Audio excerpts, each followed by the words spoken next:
Gracias a Dios por Jesucristo. Preparamos ahora, hermanos, nuestros corazones para recibir la palabra del Señor y que tengamos un corazón ahora manso, humilde, enseñable, pastoreable, un corazón dócil para escuchar la voz de Dios y que salgamos de este lugar edificados y convencidos de que nuestro Señor Jesucristo reina, no solamente sobre su pueblo, sino que reina sobre todo el universo. Él es Rey de Reyes y Señor de Señores. Pues la tradición hoy, por muchos años, señala este día, 25 de diciembre, como el nacimiento de Jesús. Sabemos realmente poco del tema, o sea, los que han indagado acerca de esto, los que han estudiado un poco, leído, hay dime que te diretes, etcétera, etcétera, ¿no? Realmente sabemos poco acerca del tema, pero los eruditos o los que más han profundizado en este tema apuntan que en realidad Jesús debió haber nacido en algún momento entre los meses de mayo y octubre de nuestro calendario actual. Pero la realidad es que lo más importante en el registro bíblico es que Jesús nació precisamente, bueno, primero que Jesús nació y segundo que nació precisamente en el tiempo que tenía que nacer, conforme a la profecía del Antiguo Testamento. Su nacimiento estuvo acompañado de una señal, una visión, un astro en el cielo, una muestra indubitable del poder de Dios y de que Dios estaba cumpliendo en ese nacimiento su plan redentor que comenzó desde el mismísimo Génesis capítulo 3, luego de la caída de la raza humana. Entonces, no sabemos en realidad qué día nació el Señor Jesucristo. Ni siquiera hay un mandamiento en la Biblia de celebrar ese día. No hay un registro en la historia de que los cristianos de las primeras iglesias fundadas y hasta los 200 o 300 años después celebraron su nacimiento en una fecha específica. Lo que sí sabemos, una vez más, es que Cristo nació. Que la segunda persona de la Trinidad, Dios en la persona del Hijo, irrumpió en este mundo. El Verbo se hizo carne. Lo infinito tomó forma, límites. Hermanos, y esto cambió la historia para siempre. Más bien, le dio significado y sentido a la historia humana que realmente, si quitamos a Dios, la obra de redención, la historia humana es la historia más triste que hay. Pero ahora Él cambió la historia. Y cambió la historia de nuestras vidas. Y es mi oración que esta noche el Señor cambie la historia de tu vida, si es que aún tú no la has conocido. En esta Navidad necesitamos una vez más entender que Jesús ya no está en pañales en un pesebre, sino que hoy Él reina como el soberano rey en su trono a la diestra del Padre. Y quiero leer ahora un pasaje que solamente Mateo registra en su evangelio para comprender esto mismo que estamos hablando. Queremos ahora leer Mateo capítulo 2, versículos 1 al 12. Queremos ser edificados en el glorioso evangelio de salvación esta noche y queremos que nuestros corazones tengan hoy razones suficientes para adorar al Rey Jesús. No solamente hoy, 25 de diciembre, sino el resto de nuestros días y por toda la eternidad. Mateo capítulo 2. Vamos a leer versículos 1 al 12. Dice la palabra del Señor. Cuando Jesús nació en Belén de Judea, en días del rey Herodes, vinieron del oriente a Jerusalén unos magos, diciendo: ¿dónde está el rey de los judíos que ha nacido? Porque su estrella, dicen estos, hemos visto en el oriente y vinimos a adorarle. Oyendo esto, el rey Herodes dice que se turbó y toda Jerusalén con él. Y convocados todos los principales sacerdotes y los escribas del pueblo, les preguntó dónde había de nacer el Cristo. Ellos le dijeron, en Belén de Judea, porque así está escrito por el profeta. Y tú, Belén, de la tierra de Judá, no eres la más pequeña entre los príncipes de Judá, porque de ti saldrá un guiador que apacentará a mi pueblo Israel. Versículo 7. Entonces Herodes, llamando en secreto a los magos, indagó de ellos diligentemente el tiempo de la aparición de la estrella. Y enviándoles a Belén, dijo, id allá, averiguad con diligencia acerca del niño, y cuando lo hallen, hacedmelo saber, porque yo también, o para que yo también vaya y le adore. Es un personaje Herodes, ¿eh? Ellos, habiendo oído al rey, se fueron, y he aquí la estrella que habían visto en el oriente iba delante de ellos, hasta que llegando se detuvo sobre donde estaba el niño. Y al ver la estrella, se regocijaron con muy grande gozo. Y al entrar en la casa, vieron al niño con su madre María, y postrándose, lo adoraron. Y abrieron sus tesoros, le ofrecieron presentes, oro, incienso y mirra.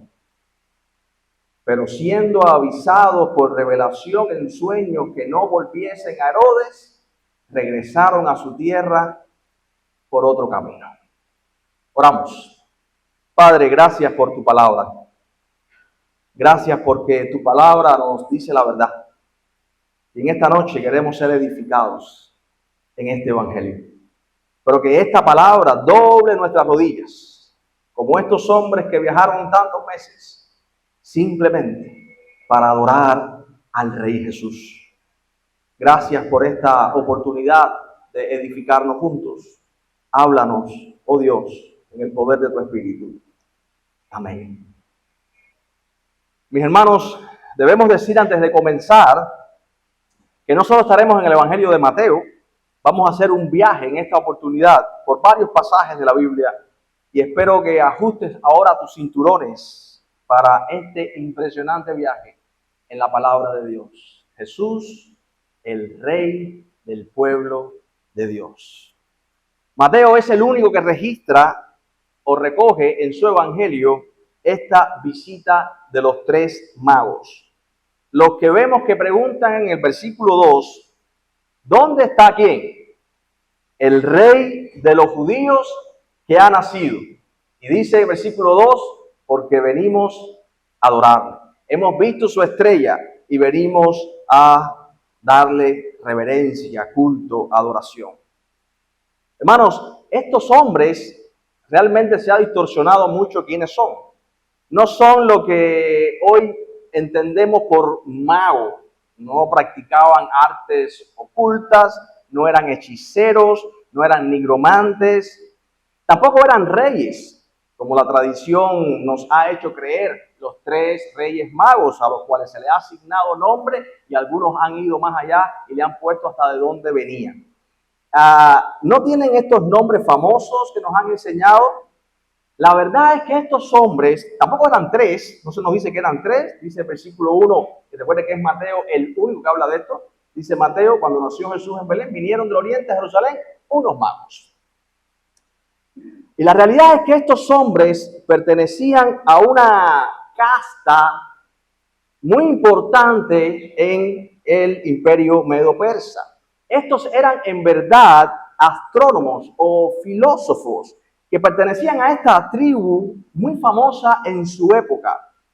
Y estos fueron guiados por una estrella, un hecho inusual, un astro con gran brillantez, la cual se les había aparecido llamándoles la atención y luego guiándoles hacia el niño. Pero esta estrella no aparece en un vacío intelectual o algo que aparece de pronto.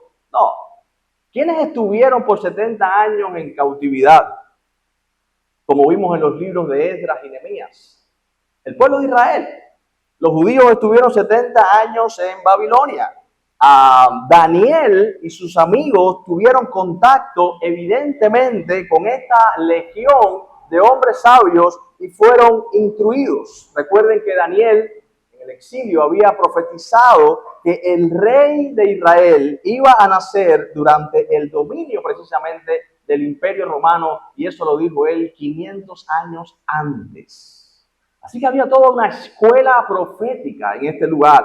Y estos hombres vienen de este linaje, de estos hombres que han guardado este misterio, esta revelación, esta profecía. Entonces, llegado el momento del tiempo, y por eso dije al principio que el Mesías nació justamente cuando debía nacer conforme a la profecía del Antiguo Testamento, Dios entonces despertó el espíritu de estos hombres, les dijo claramente lo que iba a pasar, que este Mesías que habían estado esperando por años, había nacido, y estos hombres recorrieron 1600 kilómetros para venir y adorarle con incienso, oro y mirra. Entonces, resumiendo, mis hermanos, estos hombres ni eran reyes, ni eran tres, ni sabemos sus nombres. Lo que dice la Biblia es que estos hombres se enteraron del nacimiento de Jesús, Dios se lo hizo saber y vinieron a tributarle adoración.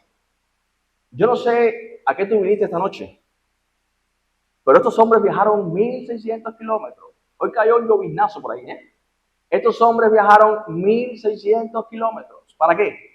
Para arrodillarse delante de un bebé que ellos entendían que ese que estaba ahí era ¿quién? El Rey de Reyes y el Señor sobre todos los señores. Hermanos, estos hombres no eran judíos. Vemos a Herodes en su pérfido plan de intentar, como falso rey que es, aniquilar al Mesías. Pero estos hombres gentiles viajaron esta distancia para arrodillarse delante del rey. Desde el principio de la historia podemos ver que el reinado de Cristo es universal. Estos gentiles habían viajado para adorar a este rey, que era el rey de los judíos, pero ellos consideraban que este hombre, más que el rey de una nación sobre la tierra, es el mismísimo Hijo de Dios, el rey sobre todos los reyes, y el reinado de este Mesías es global, universal, para toda criatura. Pero para entender todo esto que acabo de decir, necesitamos ir mucho más atrás en la historia. Para entender en realidad lo que significa la encarnación del Hijo de Dios. Toda la historia, y si tienes tu Biblia, espero que tengas una Biblia, y si no, por favor, dínoslo antes de irte hoy para que te vayas con una Biblia esta noche. No que está viejita, los que no tienen ninguna, Toda la historia del Antiguo Testamento es acerca de ¿qué? Del desarrollo de esta gran promesa de un rey redentor para la humanidad, de un salvador. Primero se dice que iba a nacer de una mujer, del vientre de Eva. Dios le dice a la mismísima Eva: en tu simiente, de tu descendencia, vendrá uno que aplastará la cabeza de la serpiente. O sea, que ya desde el principio en Génesis capítulo 3 se nos dice y se nos habla de la encarnación, de un nacimiento único y especial. En Génesis 12, un poquito más adelante, se le da una promesa a un hombre que vivía en Ur de los Caldeos, Abraham. Se le dice: engrandeceré tu nombre. Dios le da a este Abraham un lugar para disfrutar de sus bendiciones. Y se le dice a Abraham: en tu simiente, y Sara es estéril, pero en tu simiente serán benditas, ¿cuántas familias de la tierra? Todas las familias de la tierra. Y estos medopersas que viajan 1600 kilómetros para arrodillarse delante de ese rey, sabía que en ese que estaba ahí venía bendición para todas las familias de la tierra, incluyendo a los persas gentiles. En tu simiente, le dice Dios a Abraham, serán benditas todas las familias de la tierra. Luego, el lente de la Biblia se enfoca precisamente en la descendencia de Abraham. en la preservación de esta simiente. Jacob, por ejemplo, tuvo 12 hijos, pero la línea viene de parte de Judá, precisamente los que son llevados a cautiverio, como vimos en los libros de Esdras y Nehemías, y de esa tribu de Judá, Dios escoge a los hijos de Isaí, que eran 7, y de ahí Dios escogió al más pequeño de todos de los hijos de Isaí. ¿Quién es? David. Y este punto es muy importante, porque no fue Saúl de la tribu de Benjamín. Saúl fue la elección del pueblo, pero no es Saúl el rey de Dios. Saúl fue escogido por la gente, pero el rey de Dios, y escucha bien esto, el rey de Dios no es uno que el hombre puede escoger, sino alguien que Dios mismo nos da. Esto es muy importante para nosotros hoy. Muchos se pueden levantar hoy como mesías, como salvadores, pero en realidad solo son unos charlatanes, unos estafadores. Y nosotros necesitamos entender que no nos toca a nosotros escoger a nuestro Mesías. Si se dice que necesitamos salvación, es porque estamos en grandes problemas y es Dios el que nos da un único, perfecto Salvador, el Salvador que necesitamos y no el Salvador que nosotros quisiéramos. No nos toca a nosotros escoger nuestro Saúl, escoger nuestro Rey. No podemos despoblar a Jesús de quien es y querer un Jesús como nosotros queremos. Y esto se aplica a todo lo que hacemos, mis hermanos, a nuestra adoración, a lo que hacemos en la iglesia. Necesitamos adorar a Dios como Él regula en su palabra. La iglesia no es un lugar para espectáculos, no es un lugar para shows, no es un lugar para sentirnos bien, no es un lugar ni siquiera para cumplir nuestras expectativas. Jesús no es un terapeuta. Pablo le dice a Timoteo, Timoteo, tienes que saber cómo debes conducirte en la casa de Dios, que es la iglesia del Dios viviente, columna y baluarte de la verdad. No podemos adorar a Dios a nuestra manera, sino como Él ha estipulado en su palabra. No podemos creer que podemos salvarnos haciendo cosas que a Dios le van a agradar. Jesús es el camino, la verdad y la vida. Solo podemos encontrar salvación a la manera de Dios. No importa cuántas obras hagas delante del Señor, todas nuestras buenas obras son simplemente trapos sucios de inmundicia. Hermanos, necesitamos abrazar y adorar al Jesús que se nos ha dado. Al Jesús que está revelado en todas las Escrituras. Y nos habíamos quedado en David, ¿verdad? Y llegamos a 2 de Samuel, capítulo 7. Quiero que vayamos un momentico rápido a este pasaje en particular. 2 de Samuel 7. Y este es el pacto de Dios con David. Y fíjense lo que pasa en este pasaje. Ya sabemos que no es Saúl, no es el rey que el hombre escoge. Sabemos que es David. Y tampoco él es el Mesías. Él es alguien que apunta a ese Redentor, a ese Rey final, que es Jesús. Pero fíjense lo que pasa en el capítulo 7 de Samuel. Dice que aconteció que cuando ya el rey David habitaba en su casa, después que Jehová le había dado reposo de todos sus enemigos en derredor, dijo el rey al profeta Natán: mira ahora, yo habito en casa de cedro y el arca de Dios está entre cortinas. Y Natán dijo al rey: anda y haz todo lo que está en tu corazón, porque Jehová está contigo. Y mire todo lo que hace David. Aconteció aquella noche que vino palabra de Jehová a Natán diciendo: ve y di a mi siervo David, así ha dicho Jehová, ¿tú me has de edificar casa en que yo more? Ciertamente no he habitado en casas desde el día en que saqué a los hijos de Israel de Egipto hasta hoy, sino que he andado en tienda y en tabernáculo, y en todo cuanto he andado con todos los hijos de Israel, he hablado yo palabra alguna de las tribus de Israel, a quien haya mandado apacentar a mi pueblo de Israel, diciendo: ¿por qué no me habéis edificado casa de cedro?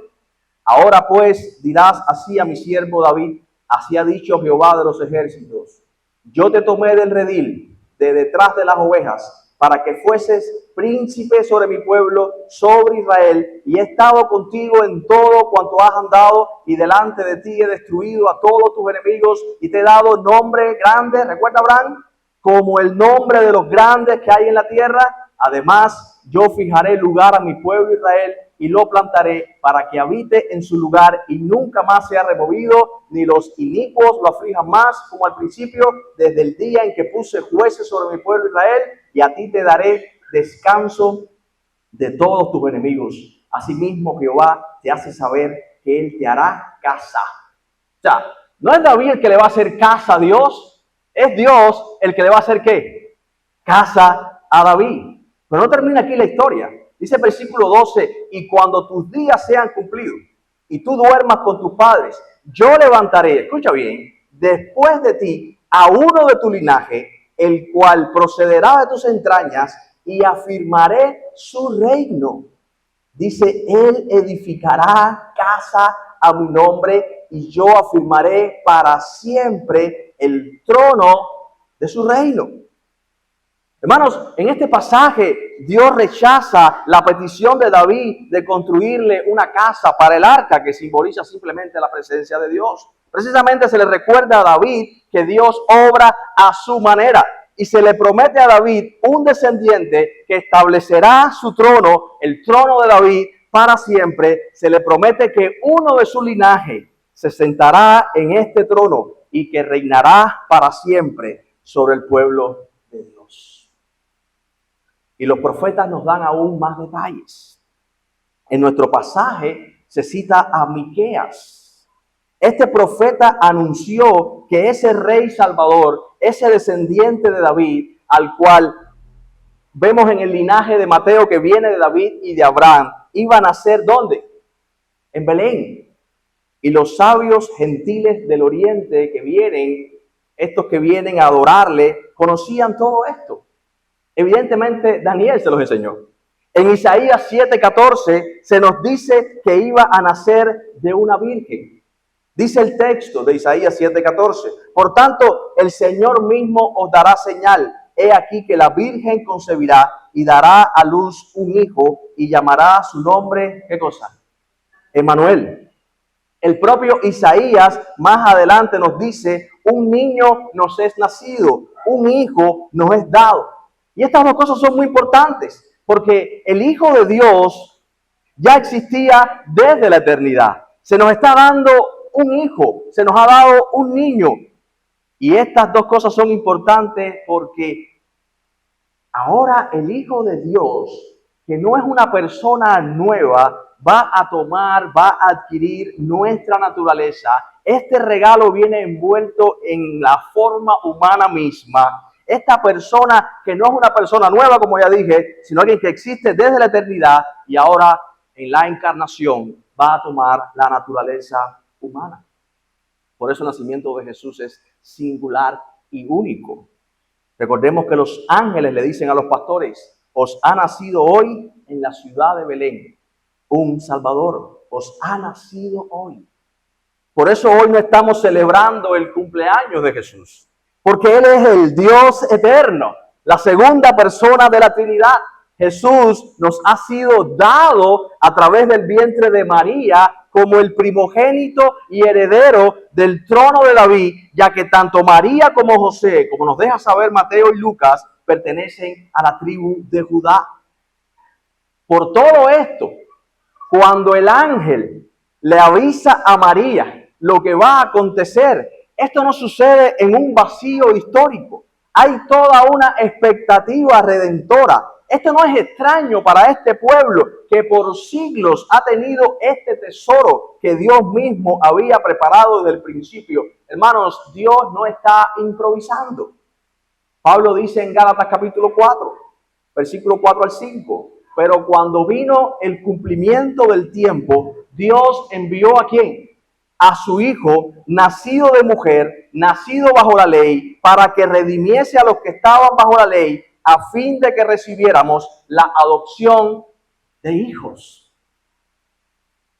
Volviendo un poco atrás a Isaías, en el capítulo 22, se nos dice, Y puedes buscarlo si quieres o lo anotas. Isaías 22:22 se nos dice: y pondré la llave de la casa de David sobre su hombro, y abrirá y nadie cerrará, cerrará y nadie abrirá.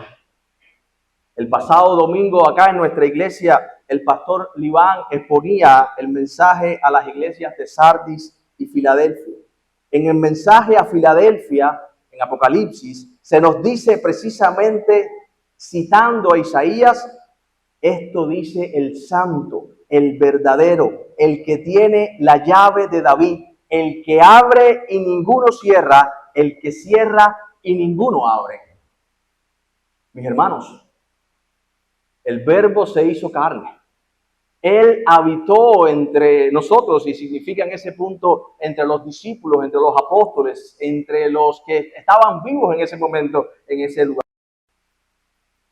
Pero Él murió en una cruz para salvar a su pueblo, como el Rey Cordero, el león de la tribu de Judá, y aquel sacrificio perfecto por la raza humana. Pero Él no quedó en el sepulcro. Al tercer día, Él resucitó, y como vemos en el libro de los Hechos, Él ascendió a los cielos y ahora está sentado a la diestra del poder de Dios, gobernando con poder. Y es este Jesús quien tiene ahora las llaves del reino de los cielos. Y por eso antes le dice a Pedro, antes de ascender, le dice a Pedro, sobre esa roca, a la afirmación de Pedro: tú eres el Cristo, el Hijo de Dios. Le dice: sobre esa roca edificaré mi iglesia, y las puertas del Hades no prevalecerán contra mi iglesia. Y a ti, le dice el Señor, te daré las llaves del reino de los cielos. ¡Wow! ¡Cuánto poder se manifiesta a través de nosotros, su iglesia, el punto de convergencia entre el cielo y la tierra! Y este glorioso mensaje del Evangelio es el que abre las puertas para que alguien que aún no está en la condición de salvo pueda venir en arrepentimiento y fe y encontrar lo único y lo mejor que puede encontrar en su vida, que es encontrarse con Jesús, el Salvador del mundo. En 2 Timoteo capítulo 2, Pablo le dice a Timoteo: acuérdate de quién. En el versículo 8, acuérdate de Jesucristo, del linaje, no es por gusto que Pablo le diga esto, del linaje de David. ¿Qué está diciendo Pablo? Timoteo, recuerda, Él se encarnó, nuestro Rey vino a este mundo, Él es el Rey sobre nosotros, Él está reinando, Timoteo, sobre tu vida, sobre su pueblo y sobre todo el universo. Su reinado es universal, dice Pablo en ese versículo: resucitado de entre los muertos, conforme a mi evangelio. Él no está muerto, dice Pablo, resucitado. Y esto es el evangelio, Timoteo. Y esto es el evangelio, mis hermanos. No lo olvidemos. Nuestro Señor Jesucristo, resucitado de entre los muertos, vive y reina hoy sobre su pueblo, y su reinado es universal. Quiero que vayamos a Apocalipsis capítulo 19.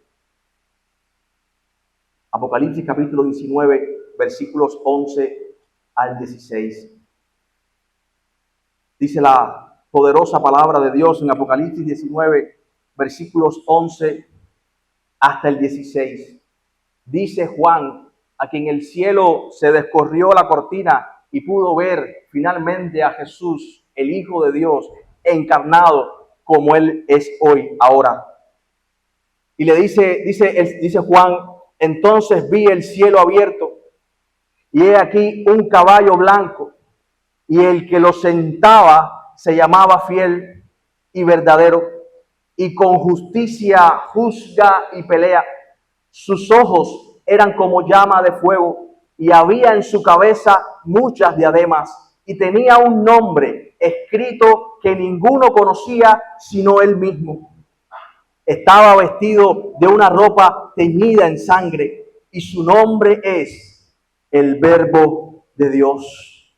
Y los ejércitos celestiales, vestidos de lino finísimo, blanco y limpio, le seguían en caballos blancos. De su boca sale una espada aguda para herir con ella a las naciones. Y él las regirá con vara de hierro.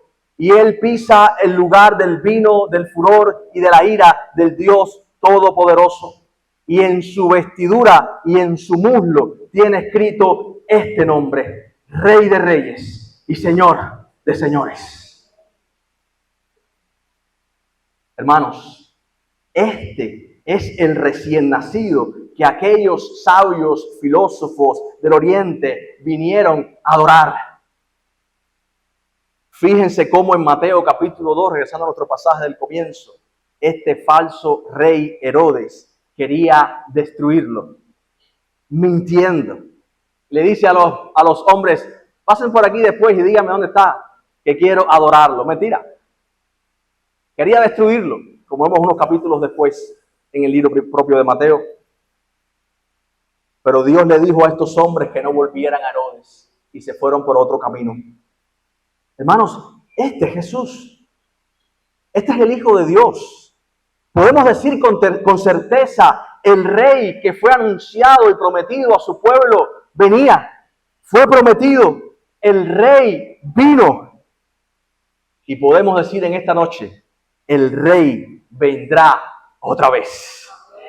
La historia de la humanidad es la historia del Rey Jesús. La historia de este Rey empieza en Génesis y termina en Apocalipsis, pero su reinado no tendrá fin.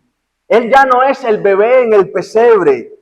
Ahora tiene poder y dominio sobre todo. Así comienza el Evangelio de Mateo y termina diciendo el Señor mismo: toda autoridad, toda potestad, en Mateo 28, me es dada en el cielo y en la tierra. ¿Nos damos cuenta por qué hoy no es tan gloriosa la Navidad? ¿Nos damos cuenta por qué se desprecia o se desvía la atención del centro de la historia? Como Herodes, el hombre y su pecado se resisten a ser destronados. El sentido de la Navidad para este mundo no es ni remotamente lo que realmente es. Hay un manto de religiosidad, vendutas, negocios, comidas. Hay algunos que le dicen a diciembre el mes de beber y comer. Regalos y misticismo alrededor de todo esto. El ser humano, por su pecado, en realidad lo que no quiere es ser destronado, ni soporta nada, como Herodes, que sea una amenaza contra su autonomía y realización individual. A muchos les parece bonito, tierno e inofensivo el bebé en el pesebre, pero no soportan su palabra, que es una espada que sale de su boca, versículo 15 de Apocalipsis 19, y con ella hiere a todas las naciones, y él las rige con vara de hierro, y pisa el lagar del vino del furor y de la ira del Dios Todopoderoso. Esta es su palabra, que sale de su boca como una espada, dice Juan.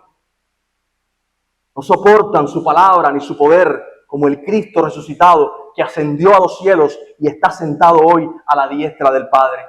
En el Salmo 12 nos dice: ¿por qué se amotinan la gente? ¿Por qué los pueblos piensan cosas vanas? ¿Por qué dicen a una: soltémonos de sus ligaduras, echémonos fuera de nosotros sus cuerdas? El que está en los cielos se reirá de ellos, dice el Señor. Y al final de ese salmo dice: besad al Hijo, honrad al Hijo, bienaventurados todos los que en Él confían. Hermanos, este Jesús es el Rey de Reyes, el Señor de Señores. Pero los hombres no quieren que reine sobre ellos. En Navidad la gente hace regalos, Santa Claus ha desplazado a Jesús, la gente se reúne en familia, se dicen hoy felices fiestas. O sea, el hombre quiere borrar, Satanás detrás de todo esto, por supuesto, quiere desplazar a Jesús del centro de la historia. O contentarse con un Jesús falso, un Jesús que no es el Jesús histórico, el Jesús de las Escrituras. Mis hermanos, y nosotros como cristianos no podemos ser neutrales ante la persona de Jesús. Y los que estamos acá en esta noche, esta es mi exhortación, no podemos ser neutrales a nuestra respuesta acerca de quién es Jesús y qué significa verdaderamente la Navidad. No podemos ser neutrales ante la encarnación del Hijo de Dios que se hizo hombre de una vez y para siempre. La realidad de quién es Jesús ahora mismo. Sus ojos son como llama de fuego que pueden discernir lo profundo de tu corazón. Sus cabellos son como blanca lana que apunta a su sabiduría. Como dice Juan en el capítulo 1, está vestido con un cinto en el pecho, con un traje largo como sacerdote. Él es el rey. No podemos comprender la encarnación, el verdadero sentido de la Navidad, si no vemos el gran panorama de la redención que nos muestra a Cristo. Jesús vino a este mundo. Dios mismo intervino en este mundo para resolver el verdadero dilema y problema del ser humano. Pastor, es que usted no entiende mi descontento, mi angustia, mi tristeza. Usted no entiende lo que yo he vivido. Hermanos, el Señor no solamente lo entiende. A veces somos nosotros los que no entendemos. El Señor vino para resolver el gran problema del dilema humano. Es el pecado en nuestros corazones. La ausencia de Dios en nuestras vidas. Jesús no se quedó en el pesebre. Su encarnación era mucho más que nacer. Él nació para morir en una cruz, para que pecadores como nosotros pudiesen encontrar el camino de regreso. Pero tampoco la cruz ni la muerte pudieron retenerlo. Como dice la Escritura, Él venció con su muerte al que tenía el imperio de la muerte. Y en Corintios se nos dice, oh muerte, ¿dónde está tu aguijón? Oh sepulcro, ¿dónde está tu victoria? Jesús resucitó y está hoy sentado a la diestra del Padre. Dice Efesios capítulo 1, Él reina con poder sobre todo principado, autoridad y sobre todo nombre que se nombra en este siglo y en el venidero. Este no es el final de la historia. Hermano, el capítulo que estamos viviendo hoy no es el final de la historia. Lo que estamos viviendo hoy está sucediendo bajo la mano poderosa de nuestro Dios. Y es justamente lo que tiene que pasar para que lo que próximamente va a pasar ocurra encadenado a eso. Tenemos que levantar la mirada por encima del aquí y del ahora. Puesto los ojos en Jesús, dice la carta a los Colosenses. Pero este no es el final de la historia. Jesús vendrá otra vez. El rey que fue anunciado, el rey que vino, el rey vendrá otra vez para concluir la historia de la redención, para hacer cielos nuevos y tierra nueva. Quizás podemos creer, como David que creyó que podía hacerle casa a Dios. Quizás podemos creer que podemos mejorar la obra de Dios, que podemos embellecer con colores y fiestas la obra de Dios. Hermanos, quizás podemos creer ilusamente que podemos entender el sentido de la vida o incluso los propósitos de Dios. Pero la verdad es que tenemos mucho que aprender todavía. Cuando Adán y Eva pecaron, no sabían cómo iba a responder Dios. Cuando los israelitas pidieron un rey, no sabían cómo Dios iba a responder y lo que Él había previsto. Mis hermanos, esta es mi exhortación en esta Navidad. Necesitamos confiar en Dios. Su fidelidad domina toda la Biblia. Debemos mirar con ojos de fe lo que Dios ha hecho en el pasado y lo que Dios dice que va a hacer en el futuro. Cuando nuestro conocimiento de este Dios, cuando nuestro corazón se llene del entendimiento de quién es este Jesús, desbordaremos en alabanza y gratitud por quién es Él, por lo que Él ha hecho y por lo que hará. Entonces, no queda duda. Nosotros sí celebramos la Navidad. No como una fiesta pagana que celebra al ser humano, que pone al ser humano en el centro, sino porque el Verbo se hizo carne. Porque Dios se acercó a nosotros. Porque Dios, que es el Dios que está sentado en el trono, el alto y el sublime, dice Apocalipsis capítulo 1, que cuando Juan cayó como muerto, dice que lo tocó con su diestra y le dijo, no temas. Porque nuestro Dios, Jesús, está sentado en su trono, pero está ahora por medio de su Espíritu aquí con su pueblo y camina y se sienta en los pasillos y en los bancos de nuestra iglesia, porque Él está con nosotros todos los días hasta el fin del mundo y te toca con su diestra y nos dice: no temas, que yo estoy contigo, tengo las llaves de la muerte y del Hades. Ese es nuestro Dios. Sí, celebramos Navidad. Así que si alguien te dice que la primera iglesia bautista no celebra Navidad, túmbalo, que es mentira. Celebramos Navidad, pero no queremos que nada nos distraiga en estas fechas, aunque no debe ser solamente en estas fechas, pero específicamente en estas fechas, que nada nos distraiga de contemplar a Cristo como Él es en las Escrituras, en el poder del Espíritu Santo.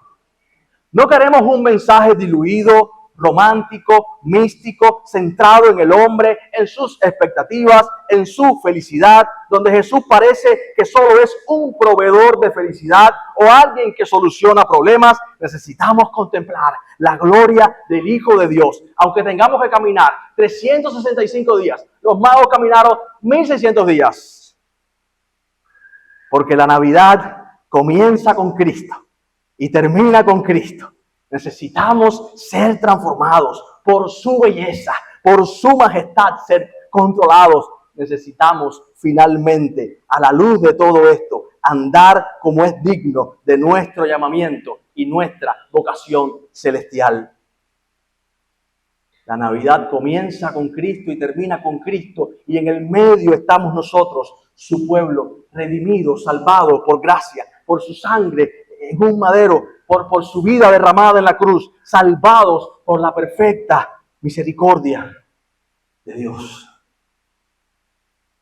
Echando ahora nosotros nuestras coronas, como estos magos trajeron sus ofrendas, echando nuestras coronas, nuestras vidas, nuestros reinos personales, nuestros deseos de grandeza, arrepintiéndonos por nuestros pecados, a los pies del Cordero, porque solamente Él es digno, y junto al Espíritu orando: ven Señor Jesús, ven Señor Jesús. Este es el sentido de la verdadera Navidad, y por eso estamos aquí esta noche.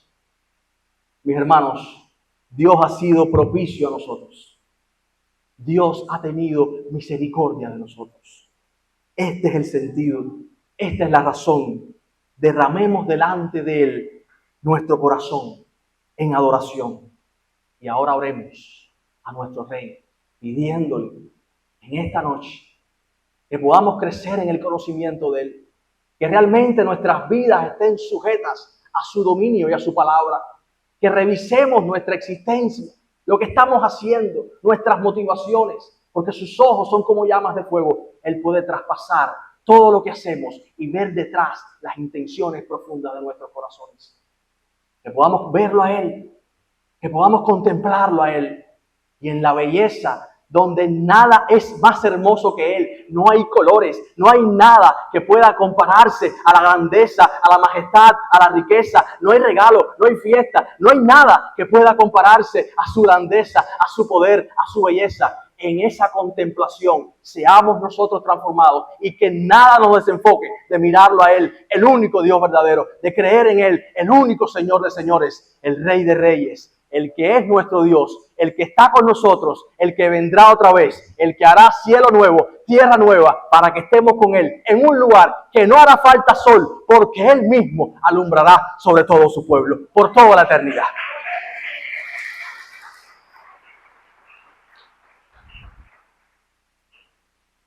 Padre Santo, en tu mano estamos. Perdónanos porque hemos pecado, porque muchas veces hemos preferido cosas añadidas en vez de a ti. Porque muchas veces hemos pedido que hagas cosas por nosotros y no hemos pasado tiempo diciendo cuánto te amamos,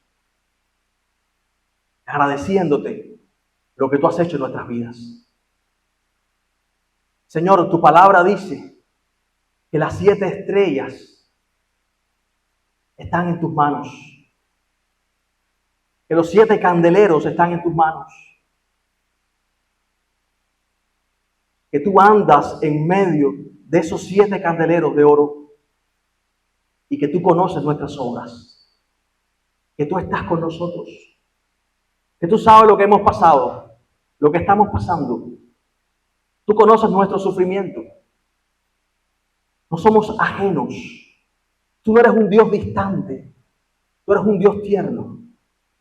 Tú extiendes tu mano sobre nosotros y nos dices, no temas, yo soy el primero y el último, el que vivo y estuve muerto, mas he aquí que vivo por los siglos de los siglos y tengo las llaves de la muerte y del Hades.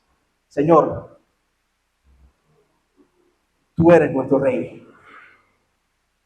Bienaventurados todos los que en ti confían. Bienaventurado el varón que en tu palabra y meditar en ella está su delicia. Padre, que en esta hora podamos aprovechar estas fechas para predicar este glorioso evangelio y que podamos tomarnos un segundo de nuestras labores para examinar nuestros corazones y examinarnos como iglesia para saber si estamos andando conforme a tu palabra como es digno. Señor, gracias por esta Navidad. Gracias porque nos has hecho llegar a un año más en nuestras vidas y en la vida de nuestra iglesia. En medio de circunstancias tan difíciles, Señor, que no seamos absorbidos por esas circunstancias, que las cosas de este mundo, sus anhelos, sus metas, sus estándares, sus banderas de éxito, no nos absorban, no nos determinen, que seamos consumidos por tu grandeza, que seamos conquistados por tu amor, que seamos llenos de tu pureza y santidad, que seamos llenos de todo tu conocimiento y que podamos andar de una forma diferente a cómo vive el mundo. Y Señor, en esta hora te ruego, en el soplo y poder de tu Espíritu, por el poder de tu palabra que abre los ojos de los ciegos, liberta la mente de los cautivos, ilumina y arroja entendimiento en el corazón que vuelve ahora a ese de piedra, un corazón de carne. Que si hay una persona en este lugar que ha escuchado tu palabra quizás por primera vez, en esta hora te rogamos en su vida mucho fruto espiritual de arrepentimiento y fe. ¿Qué es lo que produce tu espíritu, Señor, en esta hora? No religiosidad, sino una relación genuina, ardiente, ferviente y creciente contigo. Te rogamos que seamos testigos del milagro de la conversión en esta hora, en este lugar. Y que esta iglesia jamás pierda el rumbo. No perdamos el foco de predicar este glorioso evangelio y predicar a Cristo y a este crucificado. Y ahora más, levantado de entre los muertos, reinando con poder. Y que podamos predicar este dulce, glorioso y poderoso evangelio, porque es salvación a todo aquel que cree. En el nombre de Jesús. En el nombre de Jesús. Amén.